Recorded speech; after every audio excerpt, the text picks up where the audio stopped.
이사야 40장은 이사야서의 대전환을 이루는 장입니다. 39장 5절을 먼저 보시겠습니까? 여기에 히스기야 왕이 등장합니다. 히스기야는 BC 729년부터 686년까지 43년 동안 남유다를 통치했던 왕입니다. 히스기야 통치 초기인 BC 722년에 북이스라엘은 아수르에 의해서 먼저 망합니다. 이때 남유다에서 활동했던 선지자가 이사야서입니다. 동시대 남유다에 활동했던 선지자는 미가 선지자도 있습니다.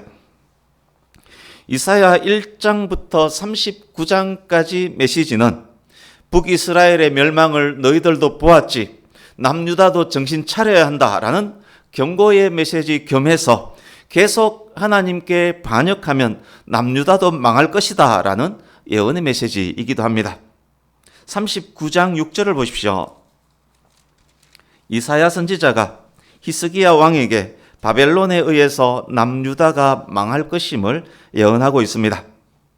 39장이 그렇게 끝나고 40장이 되었습니다. 갑자기 분위기가 바뀝니다.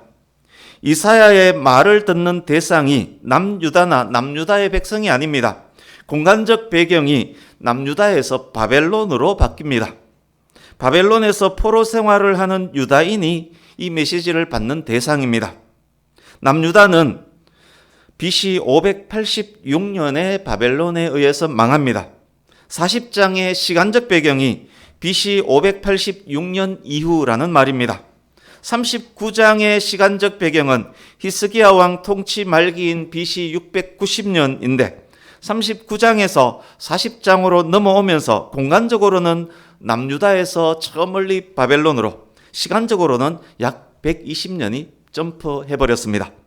그래서 이사야서를 제1 이사야, 제2 이사야라는 말도 나오고 이사야서의 저자가 한 명이 아니라는 말도 나오고 40장부터는 이사야의 제자들이 썼다라는 말이 있는 이유입니다. 그러나 저는 한 이사야가 이사야 전체를 기록했다라고 확신합니다. 이사야서 전체의 통일성이 그것을 말해줍니다. 그렇게 생각하는 또 다른 이유가 있습니다. 이사야 선지자에게는 특별한 능력이 있었습니다. 하나님의 메시지를 백성에게 잘 가르칩니다.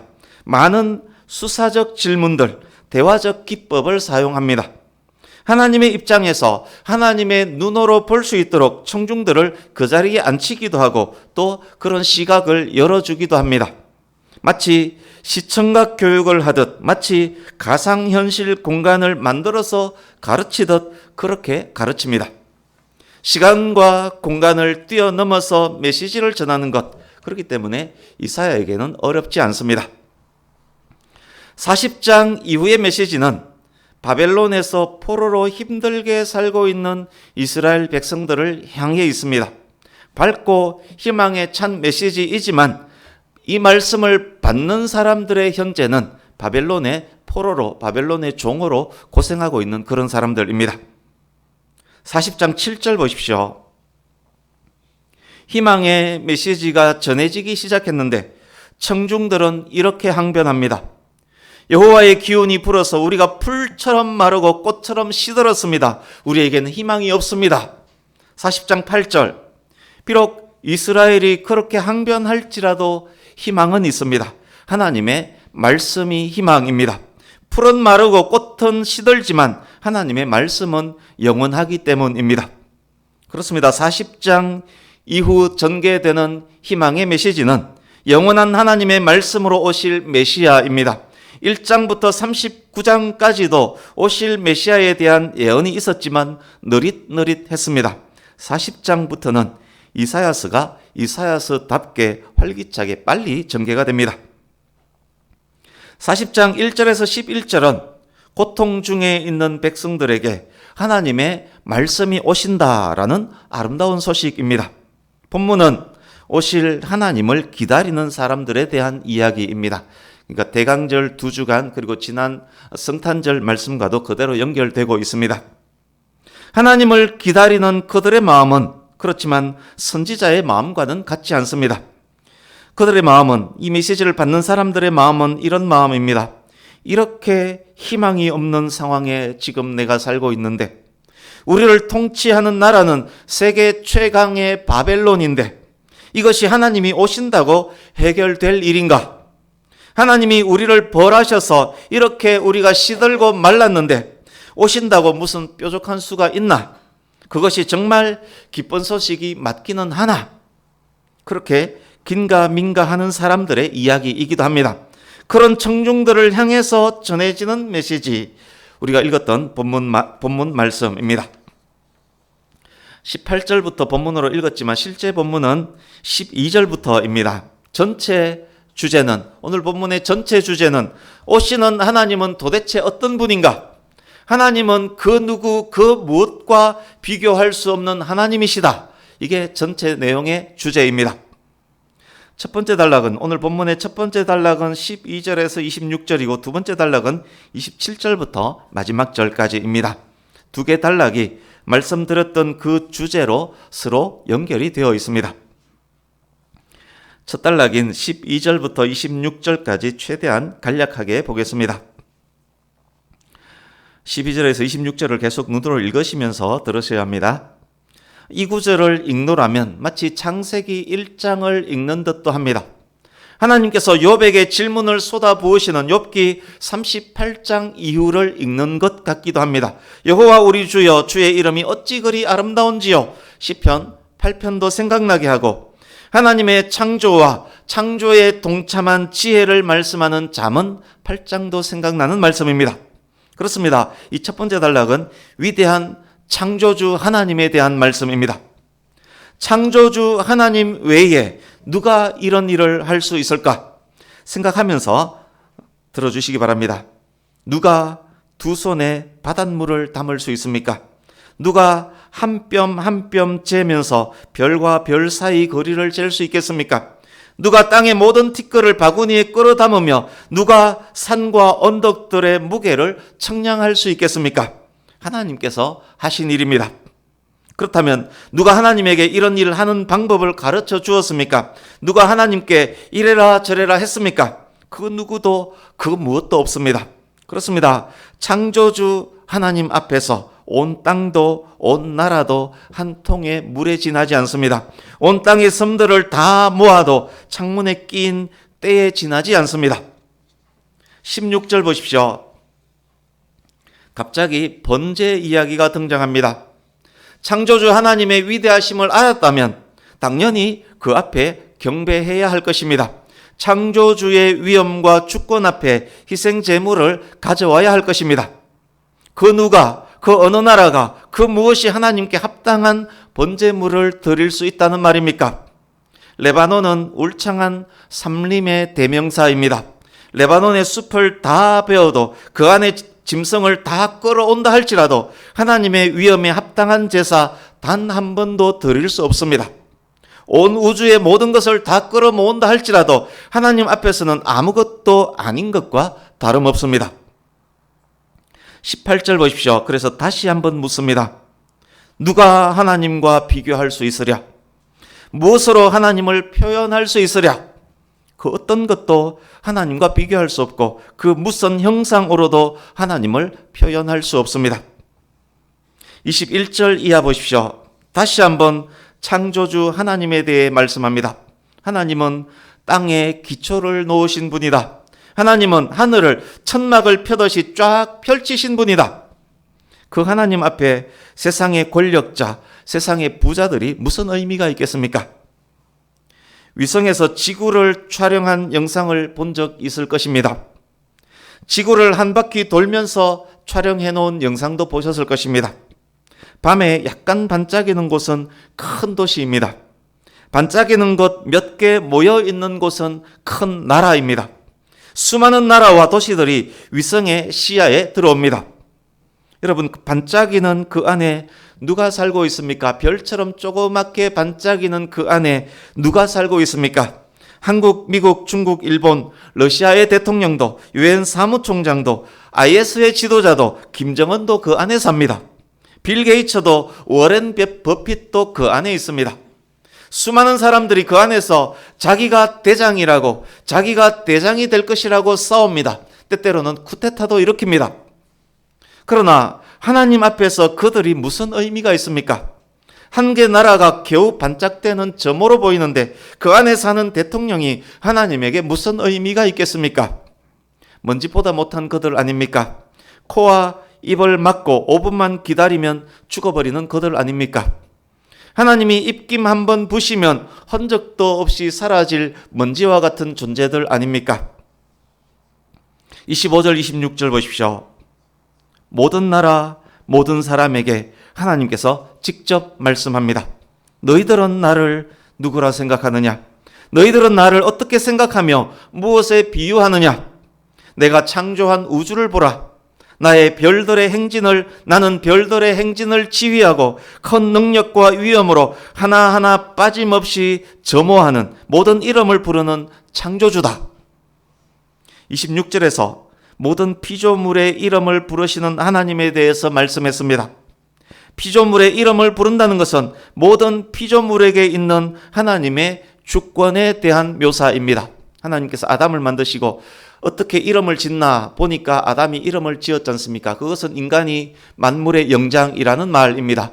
하나님께서 이름을 각각 부르신다는 것은 그 피조물에 대한 주권이 하나님에게 있다는 의미입니다. 부모에게는 자식들에 대한 부권과 모권이 있습니다. 창조주에게는 당연히 모든 피조물에 대한 주권, 통치권이 있습니다. 그렇습니다. 하나님은 전 우주의 통치자이십니다. 그 위대한 통치자 하나님께서 고통 중에 있는 이스라엘을 향해서 오고 계시는 중입니다. 그 하나님 앞에서 아무리 강력한 제국 바벨론일지라도 전혀 문제가 되지 않습니다. 이제 두 번째 단락 27절에서 31절입니다.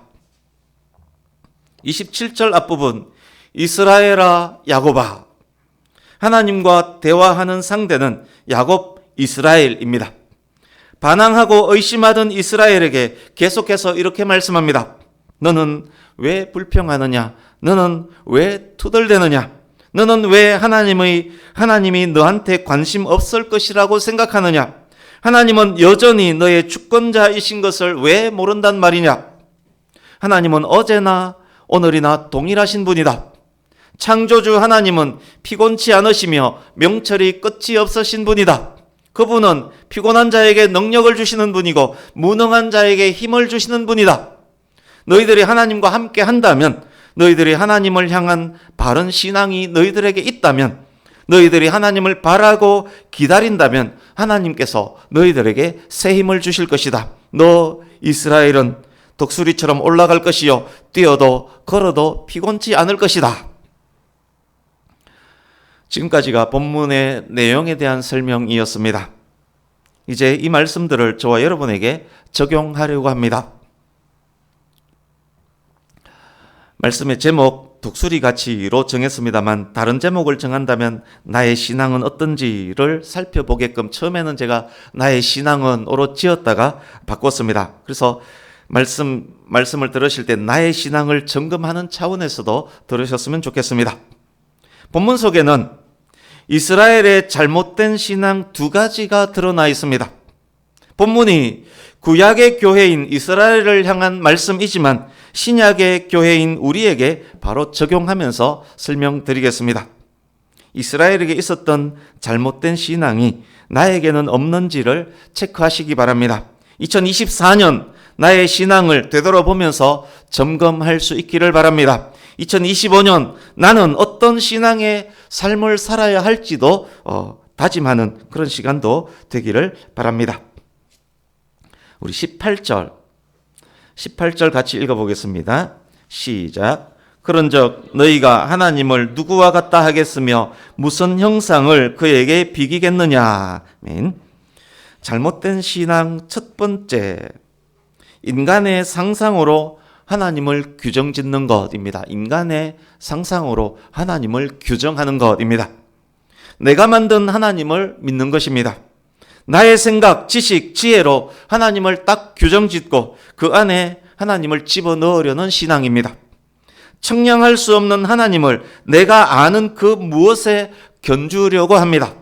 위대하신 하나님에 대해서 제대로 모르는 신앙입니다. 내가 목사, 장로, 박사면 하나님도 꼼짝 말고 내 말을 들어야 하는 줄 압니다.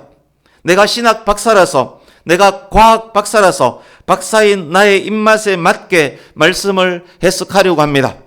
내 생각이 이러이러하기 때문에, 내 생각에 이것이 옳기 때문에 하나님도 이것을 옳게 여겨야 한다라고 생각합니다.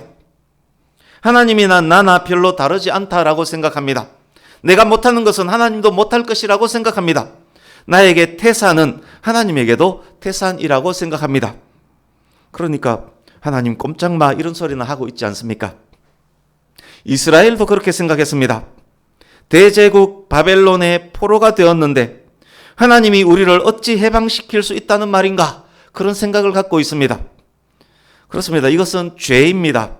이것은 아담이 범했던 창조주와 피조물의 구분을 없애려고 했던 죄, 하나님처럼 되고 싶어 했던 죄, 바로 그 죄입니다. 또한 이런 생각이나 상상이 우상을 만들게 합니다. 자기가 아는 어떤 강한 것에 하나님을 비유하고 자기가 아는 어떤 강한 형상을 만들어서 그것을 하나님으로 섬깁니다. 그 우상으로부터 어떤 도움을 받고자 합니다. 어떤 아이가 있었습니다.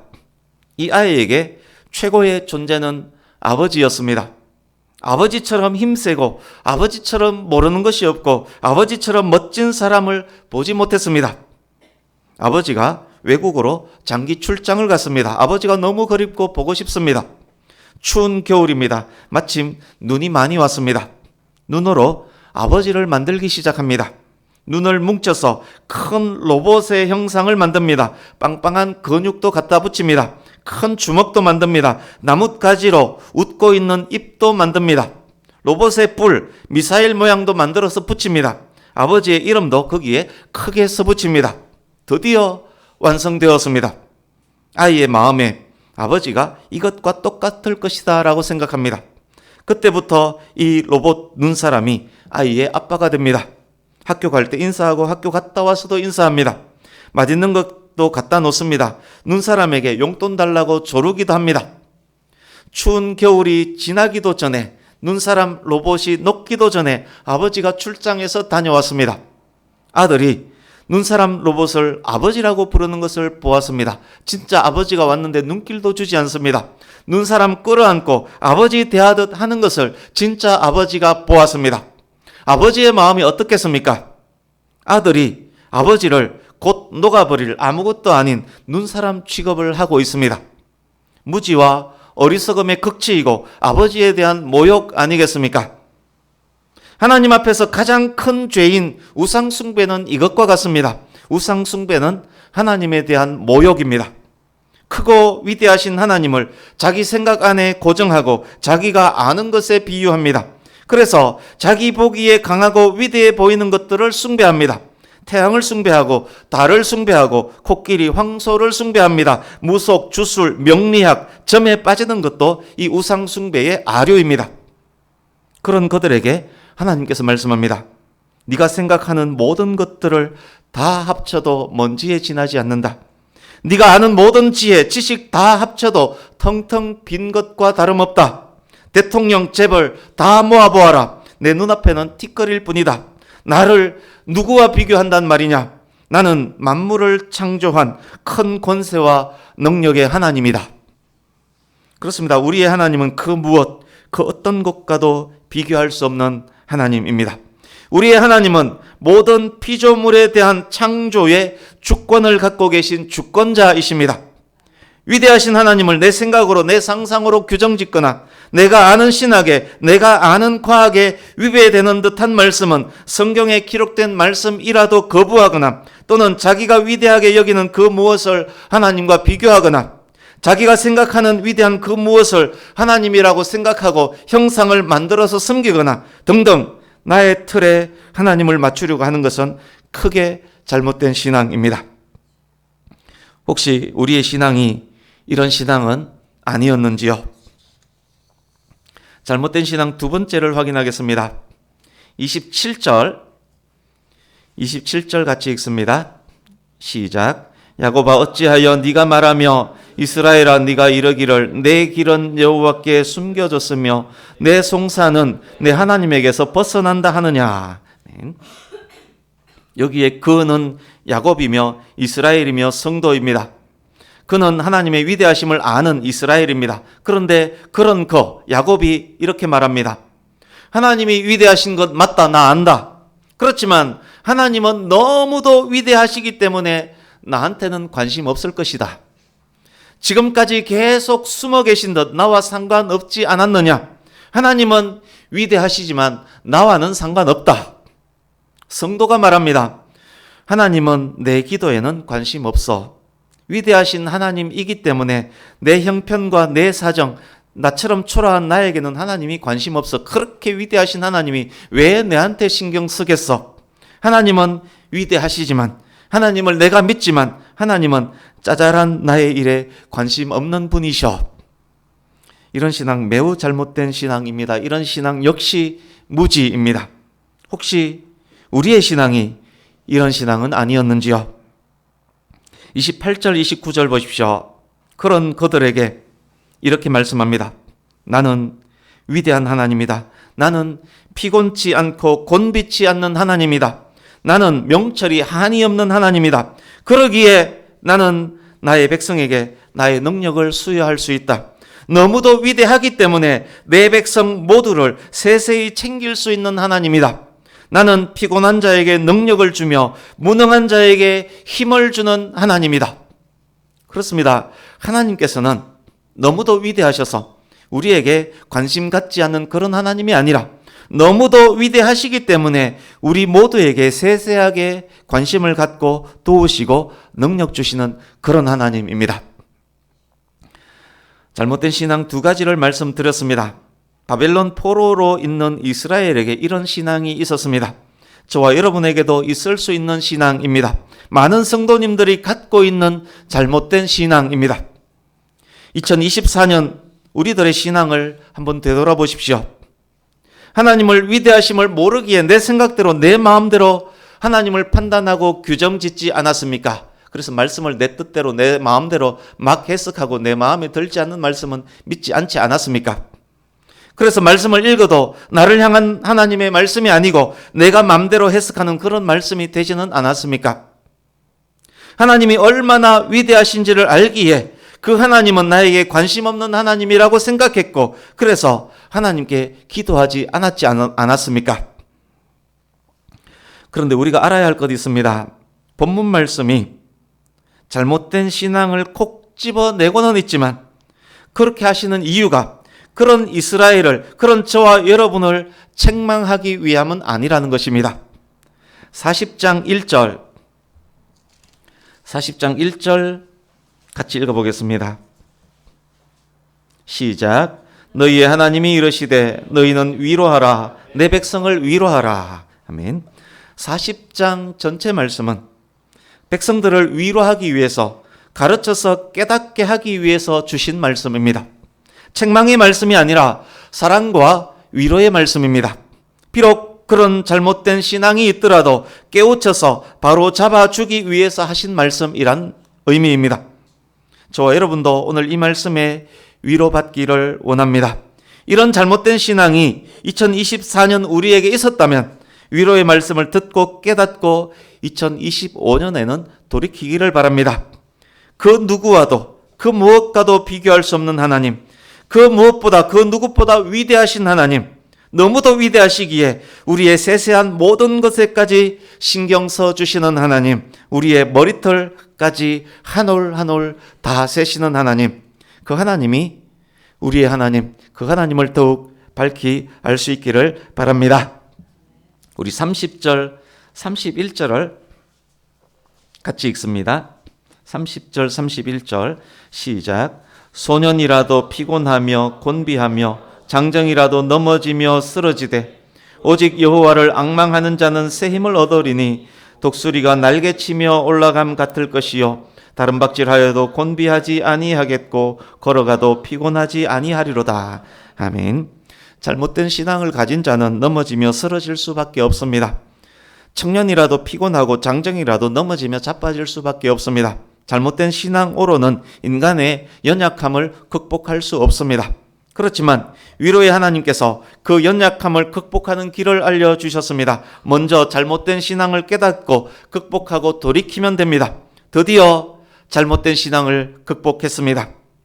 잘못된 신앙을 극복한 자는 어떻게 됩니까? 하나님의 위대하심을 압니다. 하나님의 위대하심을 아는 자는 오직 여호와 하나님을 앙망합니다.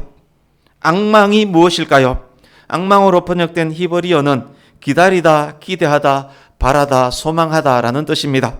영어 성경에는 hope, wait, expecting 등으로 번역을 합니다. 국어 사전에는 자기의 요구나 희망이 실현되기를 우러러 바람으로 정의합니다. 하나님을 아는 바른 신앙을 가진 사람은 오직 하나님을 바라고 기다리고 인내합니다. 위대하신 하나님이 나에게 직접 다가오시는 그때를 소망 가운데 인내하며 기다립니다. 하나님을 앙망하는 자는 연약함을 극복할 수 있습니다. 뛰어가도 걸어가도 피곤하거나 고단치 않을 것입니다. 그의 삶은 독수리가 날개치며 올라감 같을 것입니다.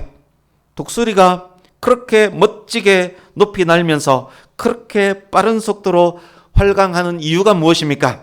날개가 크고 강해서입니까? 아닙니다. 기류가 독수리를 떠받쳐 주기 때문에 그렇습니다. 여호와를 앙망하는 자에게 하나님께서 능력을 부여하실 것입니다.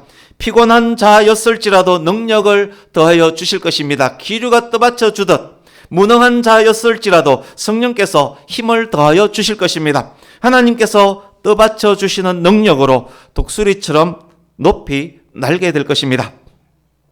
앙망, 구체적으로 무엇을 바라고 기다린다는 말씀입니까? 본문 속 유다는 바벨론에서 포로로 살고 있는 비참한 상태입니다. 그 상황에서 여호와를 앙망합니다. 무엇을 바라고 기다립니까? 하나님이 내 앞에 오시는 그때입니다. 구원하시고 해방시키시는 하나님의 때를 앙망하는 것입니다. 하나님의 때를 소망 가운데 기다린다는 것 매우 중요합니다.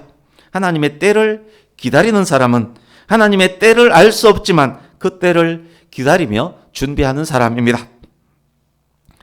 말씀 두 곳을 읽으면서 마무리하려고 합니다. 요한복음 7장으로 갑니다.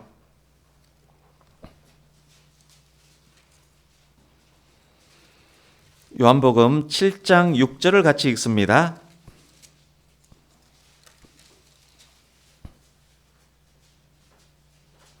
신약성경 155페이지 요한복음 7장 6절 시작. 예수께서 이르시되 내 때는 아직 이르지 아니하였거니와 너희 때는 늘 준비되어 있느니라. 아멘.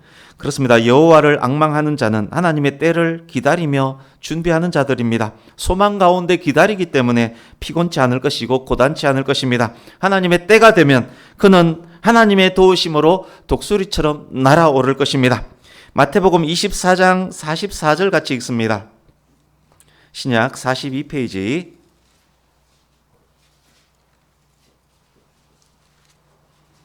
마태복음 24장